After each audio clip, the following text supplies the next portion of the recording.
糖は生命力を得る。いただきます。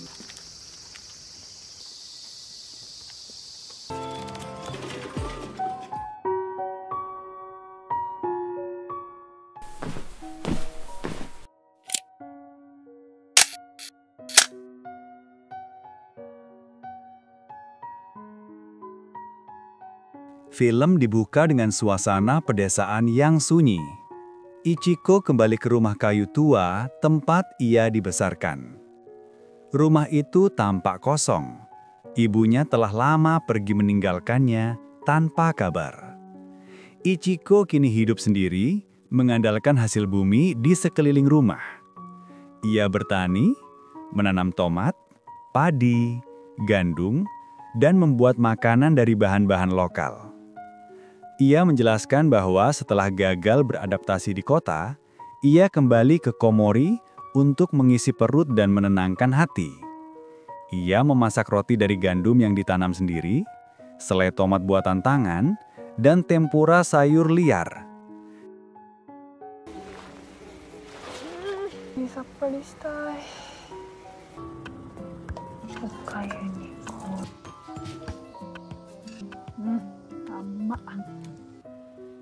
Tamani tsukuri sugiru toki ni natta.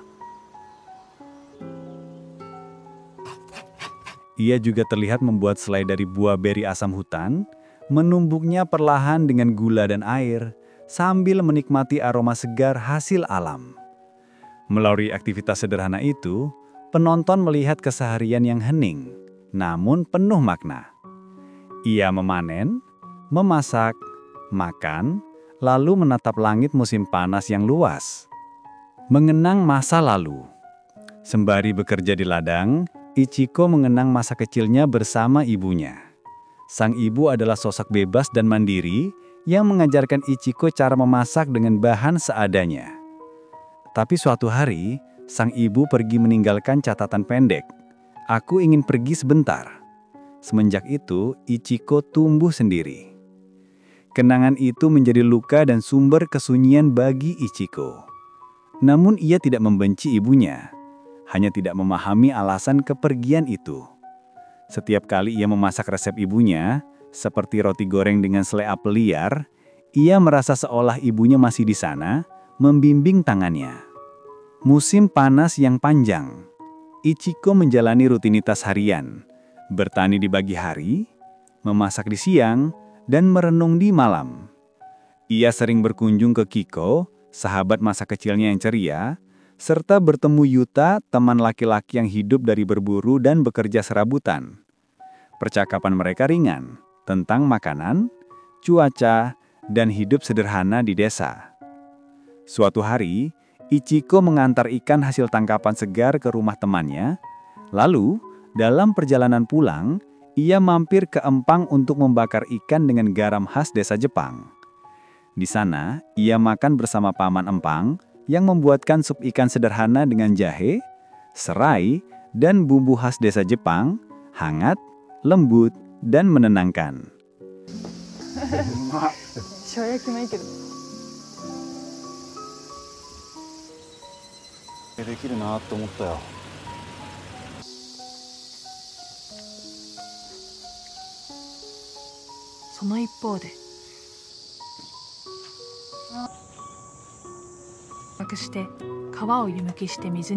Setelah kembali ke rumah, ia memasak stik daging bebek lembut dengan garam khas desa Jepang.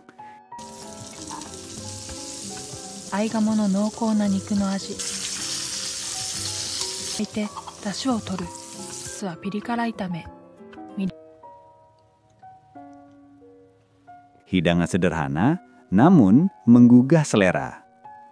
Ia menanam padi, menjemur gandum, setiap hidangan menjadi simbol kemandirian.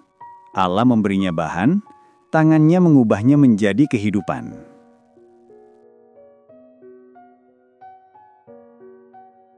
Ladang Ichiko rusak sebagian, dan beberapa hasil panen gagal. Ia murung, duduk di dapur dengan wajah lelah. Hujan mengingatkannya pada saat ibunya dulu pergi di musim yang sama.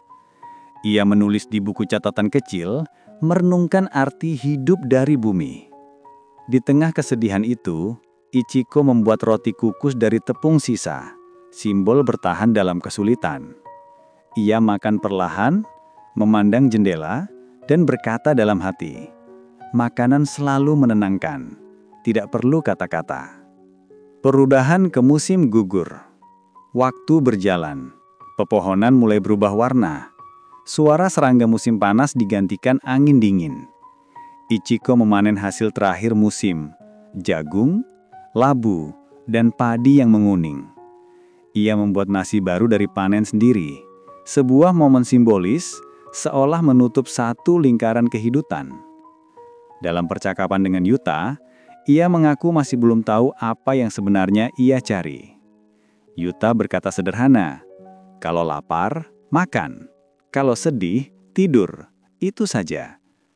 Ucapan itu menggambarkan filosofi film. Hidup selaras dengan alam, tidak melawan arusnya.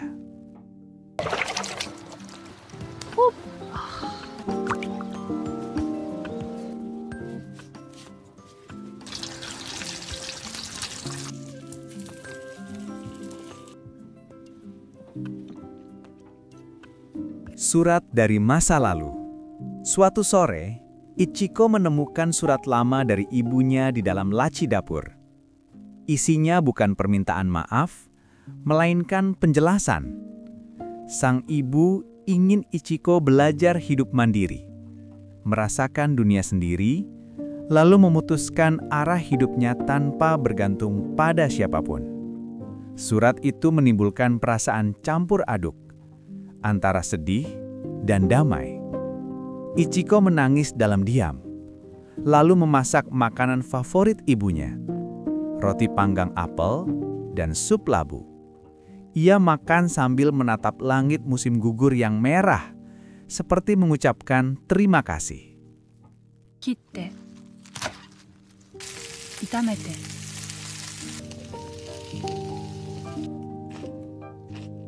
Penutupan. Diri yang baru. Film berakhir tanpa klimaks besar. Ichiko berjalan di ladang yang mulai kosong. Udara dingin mulai turun. Ia menatap hasil panen yang tersisa, lalu tersenyum kecil. Tidak ada dialog heroik, hanya suara langkah di tanah dan hembusan angin. Dalam narasinya, Ichiko berkata, "Musim akan datang lagi. Panas, gugur, dingin dan hangat. Selama aku bisa makan, aku baik-baik saja." Kamera menyorot dapurnya yang sederhana, panci yang masih mengepul, dan cahaya lembut sore hari. ですね。今日は昼から雪になる。じゃあね。母から Layar perlahan gelap, mengakhiri musim pertama dari kisah Little Forest. Makna film. Film Little Forest Summer Autumn menghadirkan makna mendalam tentang kemandirian, kesederhanaan, dan hubungan manusia dengan alam. Melalui sosok Ichiko, film ini menunjukkan bahwa bertahan hidup bukan hanya tentang makan atau bekerja, tetapi tentang menemukan ketenangan di tengah keterbatasan. Setiap adegan memasak dan bercocok tanam menggambarkan proses penyembuhan batin. Ketika tangan bekerja, hati perlahan sembuh. Ichiko belajar menerima kesendirian, bukan sebagai bentuk kesepian, melainkan sebagai ruang untuk mengenal diri sendiri. Garam khas desa, buah beri asam hutan, hingga daging bebek yang ia masak sendiri, melambangkan keaslian dan rasa hidup yang nyata, jauh dari kebisingan kota. Alam menjadi guru, makanan menjadi bahasa, dan waktu berjalan mengikuti irama musim. Film ini mengajarkan bahwa kebahagiaan tidak harus dicari jauh, karena seringkali sudah ada di sekitar kita. Dalam hal sederhana seperti aroma sup ikan hangat, bunyi serangga di sore hari, atau secangkir teh setelah hujan. Little Forest bukan hanya kisah pulang ke desa, tapi juga perjalanan pulang ke dalam diri sendiri.